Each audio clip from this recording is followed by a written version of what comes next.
KPK dan Kementerian Keuangan kini tengah menelusuri harta milik ex-pejabat pajak Rafael Alun Trisambodo. Seluruh barang yang sempat dipamerkan oleh putranya Mario dan keluarga mereka di media sosial kini sedang diburu. Beberapa harta yang mengemuka di media sosial namun tidak dilaporkan, yaitu Rubicon, motor Harley Davidson, dan sejumlah rumah mewah. KPK mengaku kesulitan melacak sepeda motor Harley Davidson yang dipajang Mario Dandi, anak pejabat pajak Rafael Alun. Pasalnya, motor ini tidak dilengkapi plat nomor. Sementara untuk Rubicon, KPK mendatangi alamat pemiliknya di dalam gang daerah Mampang. Dan kita datangi alamat yang kita punya gitu, itu gang di daerah Mampang.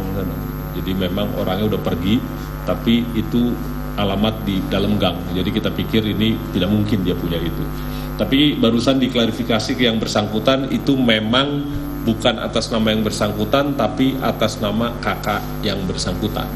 Ya, Harley Davidson karena nggak ada plat nomornya, kita juga nggak bisa cari kemana-mana. Yang kerjasama dengan dealer, ya kita mulai dengan Samsat biasanya gitu, dan di Samsat itu kita dikasih Mario gitu, impornya dari mana, kapan itu bisa kita cari gitu. Oleh karena itu sebelum kita cari ke sana kan kita cari dulu yang paling sederhana aja, nama BPKB gitu. Rafael Alun juga memiliki rumah mewah di Manado. Menurut lurah setempat, rumah ini tercatat atas nama istri Rafael Alun. Meski tergolong rumah mewah, namun pajak bumi dan bangunannya hanya sebesar 300-an ribu rupiah.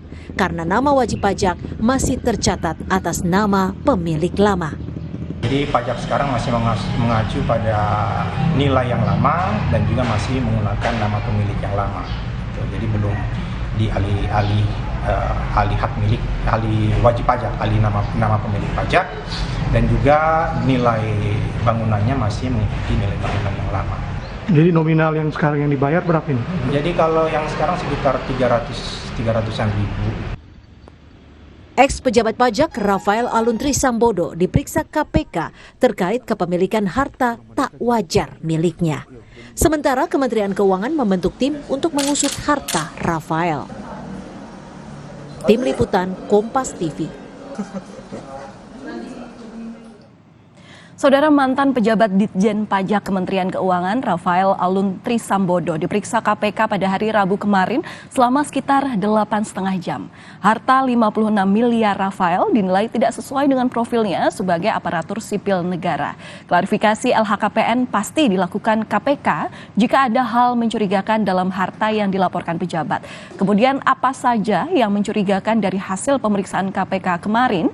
Bagaimana kemudian KPK ini dapat menelusuri seluruh laporan harta kekayaan dari Rafael, dan jika terbukti korupsi, dapatkah uang negara dirampas kembali untuk dikembalikan kepada negara? Kita akan bahas pagi ini bersama mantan pimpinan KPK Laude Muhammad Syarif, staf khusus Menteri Keuangan bidang komunikasi strategis Justinus Prastowo, dan peneliti Pusat Kajian Anti Korupsi Pukat Fakultas Hukum UGM Zainur Ruhman. Selamat pagi Bapak-bapak, salam sehat selalu. Selamat pagi Mbak Valen. Selamat pagi Mas Budi. Iya, pagi ini saya akan menuju ke Pak Justinus terlebih dahulu. Ini Pak, banyak sekali tentu media yang mencari atau klarifikasi seperti apa sebenarnya kasus ini kepada Kementerian Keuangan. Utamanya pagi ini kita akan menanyakan juga pasca pemeriksaan atau klarifikasi tahap pertama, begitu ya. Tahap pertama saya bilang dilakukan oleh KPK karena sebelumnya KPK melalui konferensi pers kemarin akan dilakukan klarifikasi lagi, begitu.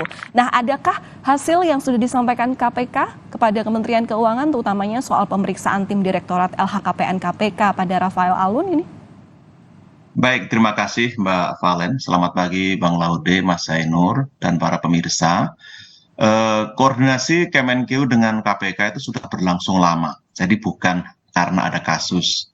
Bahkan Itjen Kemenkeu itu seringkali bersama KPK melakukan berbagai tindakan pencegahan, mulai dari sosialisasi, dari penguatan whistleblowing system, sampai dengan penindakan.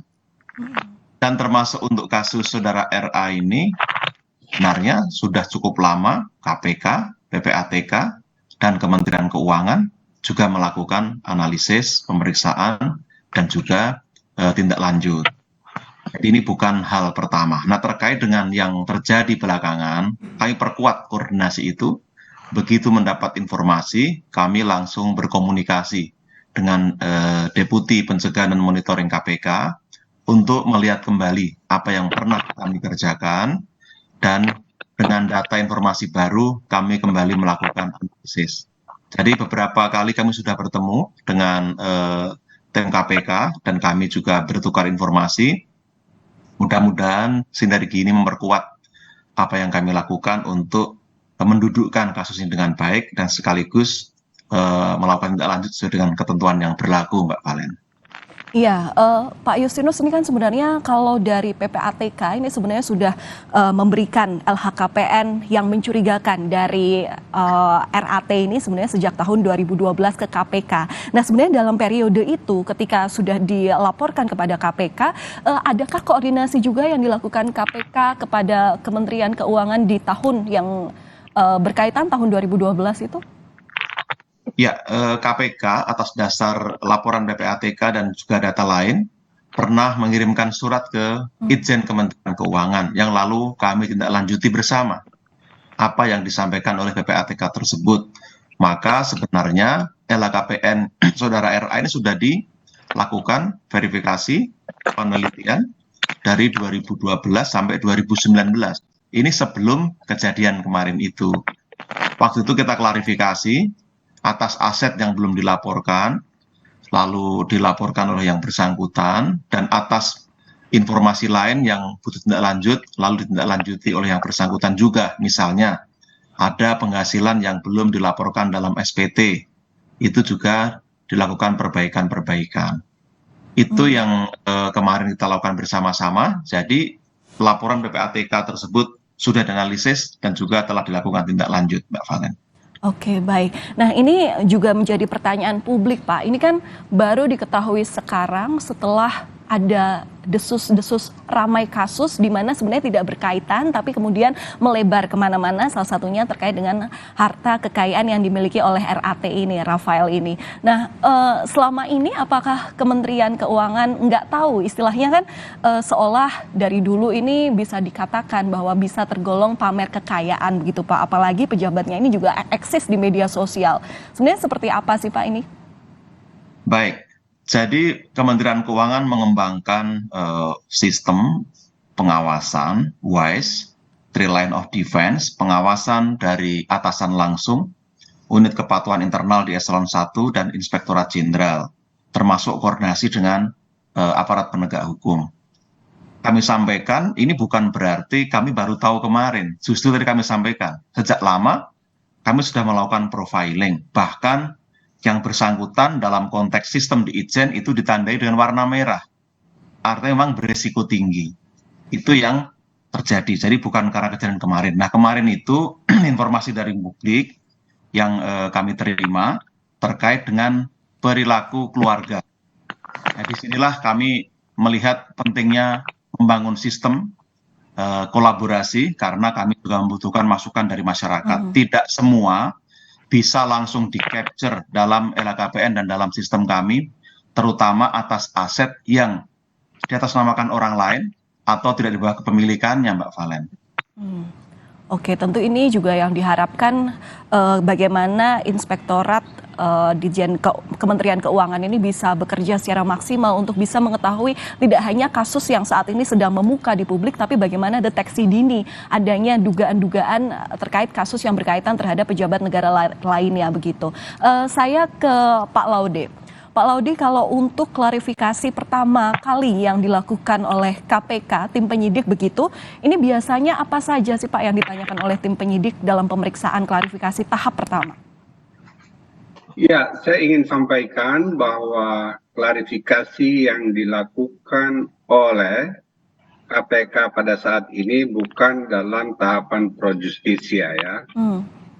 Itu hanya klarifikasi LHKPN-nya dulu. Apakah ini wajar atau tidak wajar. Apabila di dalam klarifikasi tersebut memang dilihat tidak wajar, dan ada unsur pidana, tindak pidana korupsinya, maka bagian LHKPN bisa merekomendasikan itu kepada pimpinan untuk dilakukan penyelidikan. Setelah itu, kalau penyelidikannya cukup, dilihat, ini memenuhi syarat, bisa ditingkatkan menjadi penyidikan dan seterusnya.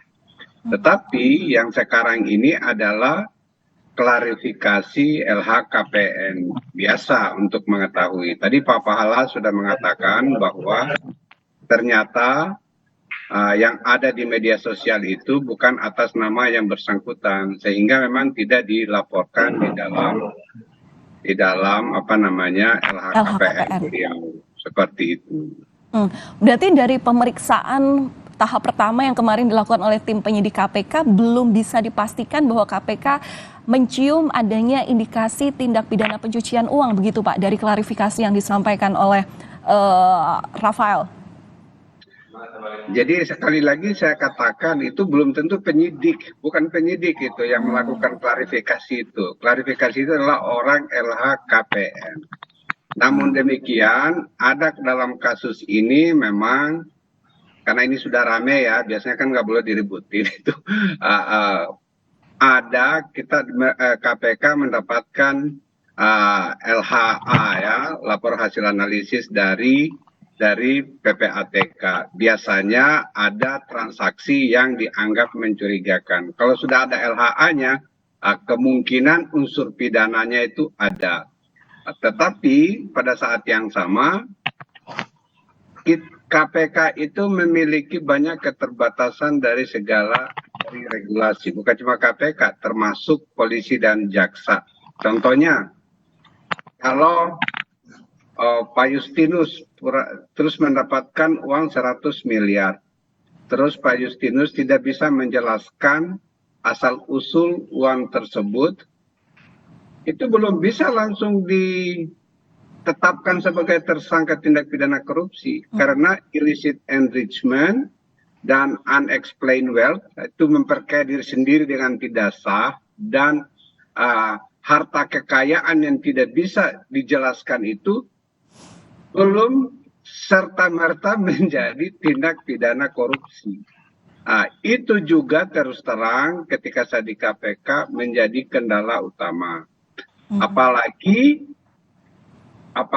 kita itu Indonesia belum memiliki undang-undang tentang aset recovery, tentang perampasan aset. Yang sekarang ngendon di DPR sudah lama itu dari sejak saya di KPK. Jadi jangan kita reaktif. Ini cuma satu kasus ya.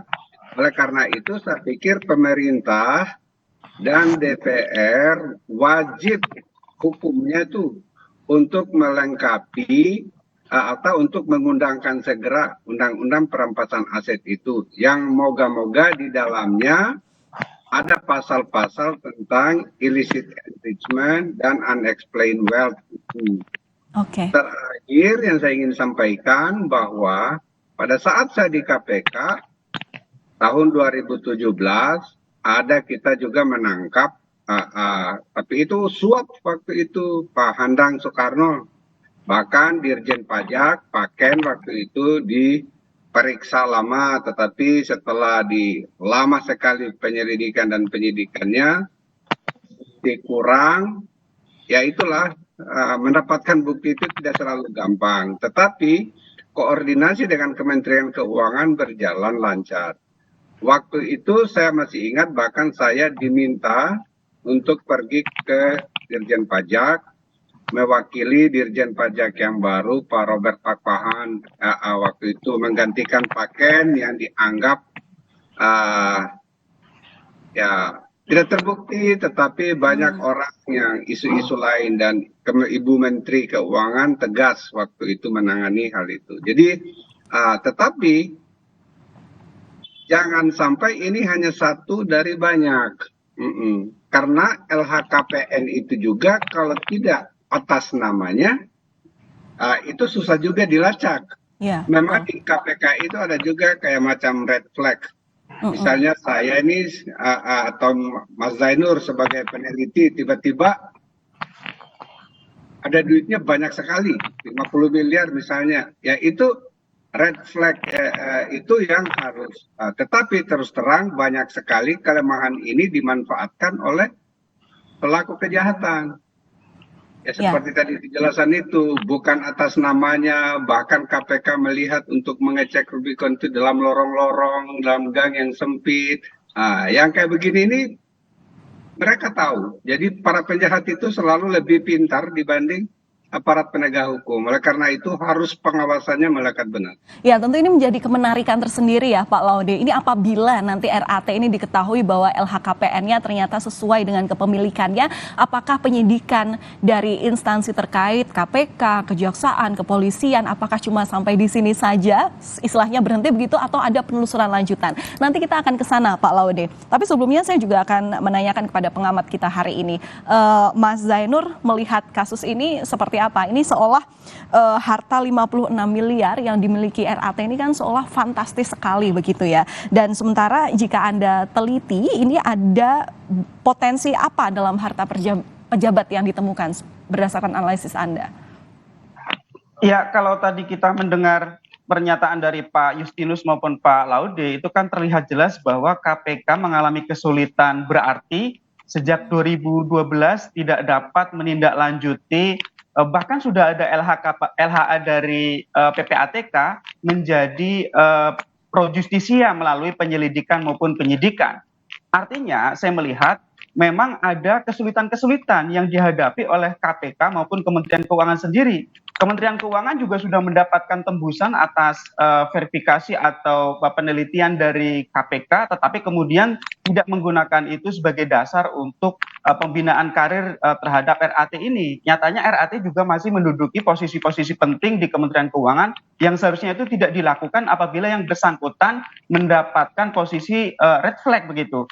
Nah, saya melihat memang kalau dilihat dari jumlah hartanya, jelas itu sesuatu yang mencurigakan, sesuatu yang tidak wajar. Nah, atas harta yang tidak wajar itu, instrumen hukum kita sampai saat ini itu belum mencukupi. Kenapa? Karena illicit enrichment sampai sekarang bukan merupakan satu pelanggaran hukum. Yang bisa dilakukan oleh KPK adalah mencari predikat crime-nya. Temukan satu saja predikat crime-nya, yaitu tindak pidana korupsi, apakah itu suap ataukah menyalahgunakan kewenangan yang merugikan keuangan negara. Lantas kemudian KPK gunakan itu untuk sebagai pintu masuk, tindak lanjuti dengan TPPU, kemudian bisa diungkap ke belakang sampai kemudian transaksi-transaksi terdahulu. Karena sangat mungkin harta dari seorang penyelenggara yang jumlahnya sangat banyak itu awal mulanya berasal dari perolehan yang tidak sah atau ilegal, kemudian diputar dalam perekonomian, misalnya untuk bisnis, dan kemudian itu seakan-akan adalah berasal dari harta yang sah. Jadi dicampur antara harta yang sah dengan harta yang tidak sah, kemudian nilainya bisa sangat fantastis. Nah, kita melihat bahwa memang di situ saya melihat ada tetap saja masyarakat mempertanyakan kinerja dari dua lembaga ini, yaitu KPK maupun Kementerian Keuangan. KPK sekali lagi, meskipun sudah menerima LHA dari PPATK sejak 2012, tetapi tidak mampu untuk meningkatkannya ke pro justisia dalam proses penyelidikan, apalagi penyidikan. Kementerian Keuangan meskipun sudah memperoleh notifikasi dari KPK, Inspektorat Jenderalnya, tetapi tidak menggunakan itu sebagai catatan untuk menentukan karir RAT ini. Buktinya adalah RAT masih terus saja diberikan jabatan. Nah, ini mau sampai kapan seperti ini? Yang kedua, sudah ada pejabat lain yang kemudian sekarang dikulik. Dan masyarakat juga sebenarnya, khususnya para netizen itu, juga melihat ya, masih ada banyak penyelenggara negara lain yang memiliki gaya hidup mewah melebihi profil penghasilan sahnya. Tidak hanya di Kementerian Keuangan saja. Bahkan ini sudah bukan barang baru. Dari zaman dulu ada misalnya isu rekening gendut di aparat penegak hukum, tetapi tidak pernah diproses sampai sekarang. Nah, ada dua soal. Yang pertama, dengan peraturan hukum yang saat ini ada, apa yang bisa dilakukan? Yang bisa dilakukan adalah menegakkan proses secara etik dan administratif. Undang-Undang 2899 itu hanya memberikan ancaman sanksi administratif kepada yang tidak patuh lapor LHKPN. Nah, itu digunakan dulu. Cara penggunaannya adalah ketika ada LHKPN yang tidak wajar, maka kemudian diperiksa lebih dalam, dan kalau ada tidak patuhan, maka dijadikan sebagai dasar untuk memberikan sanksi administratif. Itu yang pertama. Yang kedua, dekati dengan pendekatan TPPU. Nah, selain itu memang yang harus dilakukan oleh negara, saya setuju dengan Pak Syarif tadi, yang harus dilakukan oleh negara dalam hal ini adalah DPR dan pemerintah, segera dong sahkan RUU perampasan aset-aset kejahatan ditambah dengan RUU pembatasan transaksi uang kartal. Itu bisa digunakan sebagai instrumen untuk merampas aset-aset kejahatan dan bisa menjadi instrumen aset recovery yang efektif. Ya, Mas Zainur, ini tadi menarik juga ya bahwa kendala utamanya ini kita belum memiliki undang-undang aset recovery, artinya masih digodok, masih lama begitu di tubuh DPR saat ini. Nah, tapi kalau berdasarkan analisis dari Mas Zainur sendiri, selama ini kan ya kita ketahui bahwa pejabat korupsi itu sudah banyak. Apakah seluruh harta yang disalahgunakan itu sudah dikembalikan ke negara semuanya? Sangat sedikit. Jadi ada riset dari ICW, datanya itu tidak sampai 10% aset recovery yang berhasil dilakukan oleh aparat penegak hukum terhadap total kerugian keuangan negara. Artinya apa? Instrumen yang sekarang tidak efektif. Nah, tadi disampaikan bahwa sampai sekarang tidak disahkan nih RUU perampasan aset. Ya memang RUU perampasan aset ini adalah momok yang sangat menakutkan bagi para penyelenggara negara yang tidak bersih. Nah, kita tahu ya banyak korupsi dilakukan oleh DPR. Ya, kita bukan bicara tentang teori konspirasi, tetapi mengapa RUU yang bahkan sudah dibahas Pukat riset dari 2008 bahkan itu tidak pernah ada pembahasan yang serius di DPR maupun pemerintah. Bahkan draftnya itu sudah banyak versi. Ada versi dari PPATK, ada versi dari pemerintah, ada versi dari masyarakat sipil. KPK itu juga berkali-kali melakukan penelitian dan juga memberi masukan terhadap draft. Nah, saya melihat bahwa aset recovery di Indonesia sampai sekarang itu terus mengalami hambatan karena ketidaktersediaan peraturan perundang-undangan yang efektif. Dan kita hanya punya pasal 18 Undang-Undang Tipikor yang itu sangat terbatas. Bagaimana jika hartanya dilarikan ke luar negeri misalnya? Itu kita harus mengadakan perjanjian MLE dengan negara yang bersangkutan. Itu juga mengalami banyak hambatan, misalnya karena putusan pengadilan Indonesia tidak menyebut adanya perampasan aset, seperti misalnya ketika mengejar aset Bank Senturi yang dilarikan ke Hong Kong. Tidak bisa, otoritas Hong Kong menolak karena putusan pengadilan di Indonesia itu tidak menyebutkan perampasan aset yang ada di Hong Kong. Nah, itu kalau dengan menggunakan RUU perampasan aset bisa dilakukan perampasan harta sah di Indonesia sebagai pengganti atas harta yang dilarikan ke luar negeri. Kita ingat ya ada kasus-kasus misalnya Samsul Nur Salim yang gagal ditangani oleh KPK karena kemudian bukan merupakan tindak pidana di SP3 setelah SAT itu ternyata bukan merupakan tindak pidana. Jadi kita melihat sekali lagi aset recovery itu gagal dilakukan oleh aparat penegak hukum secara efektif karena ketidaktersediaan peraturan perundang-undangan yang cukup. Nah, kita mau sampai kapan seperti ini terus? Para penyelenggara negara berani korupsi. Kenapa? Karena potensi untuk mendapat keuntungannya itu sangat tinggi dan risiko terungkapnya itu rendah. Kalaupun terungkap, bisa dijerat oleh KPK, kemudian menjadi terpidana, potensi untuk melarikan hartanya ke luar negeri itu juga sangat besar sehingga bisa dinikmati di kemudian hari. Jadi kalau dilihat dari cost benefit analisis, cost korupsi itu ya sangat kecil. Kecil kemungkinan terungkap, kecil kemungkinan dirampas asetnya. Nah, sedangkan benefitnya sangat tinggi, yaitu memperoleh keuntungan yang besar dan bisa melarikan hartanya sampai ke luar negeri. Saya ingin tambahkan itu soal aset recovery ya. Ini sudah lama digadang-gadang, baik pemerintah maupun DPR. Dari zaman kami itu kita minta terus, ini segera, PPATK minta juga. Tadi Mas Zainur bilang itu sekitar 10% yang bisa, kurang dari 10% Mas Zainur. Misalnya ya saya kasih contoh, kasus EKTP itu, yang dikorupsi itu sekitar 2,3 T. Yang bisa direcover untuk negara itu kurang dari 500 M. Karena apa? Ya tidak ada alatnya untuk merampas harta yang sudah bercampur seperti itu. Jadi itu sangat penting, itu sangat penting. Baik, jadi jangan lagi kita ini main, terbakar rumah, kita semprot lagi. Iya, tentu ini jadi catatan bersama ya Pak Laude. Semoga memang ada pihak-pihak yang mendengarkan diskusi kita hari ini. Karena kalau misalnya ini tidak ditindaklanjuti, percuma diskusi kita hari ini. Nah, tapi nanti kami juga akan tanyakan ini kepada Kementerian Keuangan, setelah dari kasus ini apa yang bisa dipelajari, apakah diperlukan adanya satgas khusus untuk dilakukan deteksi dini supaya istilahnya pekerjaan dari Inspektorat Jenderal Kementerian Keuangan ini bisa maksimal untuk dikerjakan. Nanti usai jeda kami akan kembali untuk Anda, saudara.